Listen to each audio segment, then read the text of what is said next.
வாட்சிங். வணக்கம்.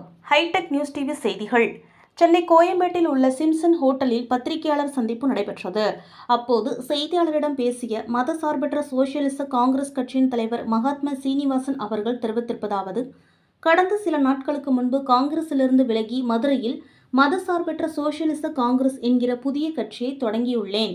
கடந்த 30 ஆண்டுகளுக்கு மேலாக இந்திய தேசிய காங்கிரஸில் மனித உரிமை பிரிவு தலைவராக பணியாற்றி வந்தேன். அப்போது ஒரு சில தலைவர்களின் செயல்பாடுகள் அதிருப்தியாக இருந்த காரணத்தினால் அதிலிருந்து விலகி தனியாக ஒரு கட்சியை உருவாக்கியுள்ளோம். காங்கிரஸ் கட்சியில் மனித உரிமை பிரிவு தலைவராக பதவி வகித்து வந்தேன். கட்சியில் சில மூத்த நிர்வாகிகளின் செயல்பாடுகள் எங்களுக்கெல்லாம் கடும் அதிருப்தியை ஏற்படுத்துவதாக இருந்தது. அவர்கள் பணத்தை முதலீடு செய்த பணத்தை லாபமாக எடுக்கும் நோக்கில் முதலீட்டாளர்களாக செயல்படுகின்றனர். ராகுல் காந்தி மட்டுமே கட்சிக்காக அர்ப்பணிப்போடு பணியாற்றுகிறார். ஆனால் அவரை ஏமாற்றிக் கொண்டு செயல்படும் மூத்த தலைவர்கள் சிலரது நடவடிக்கை அதிருப்தி தருவதாக உள்ளது.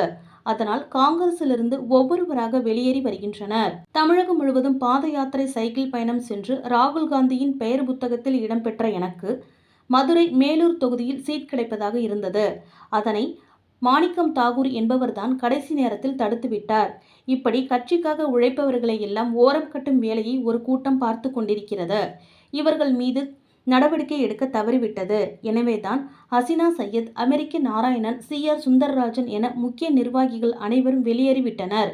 31 ஆண்டுகள் சிறை வாழ்க்கை வாழ்ந்து வெளிவந்து இருக்கும் பேரறிவாளன் அவர்கள் சட்டப்படிப்பு படித்து வழக்கறிஞர் ஆகியுள்ளார்.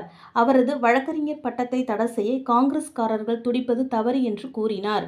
காங்கிரசிலிருந்து பிரிந்த அதிருப்தியாளர்களை எல்லாம் ஒருங்கிணைப்புதான் எனது முதல் கட்ட பணி. தொண்டர்களுக்கான கட்சியாக எனது கட்சி என்றும் செயல்படும் என்று அவர் கூறினார். காமராசர், கக்கன் ஆகியோரின் கொள்கை வழியில் புதிய கட்சியின் பணிகள் தொடரும் என்றும் அவர் கூறினார்.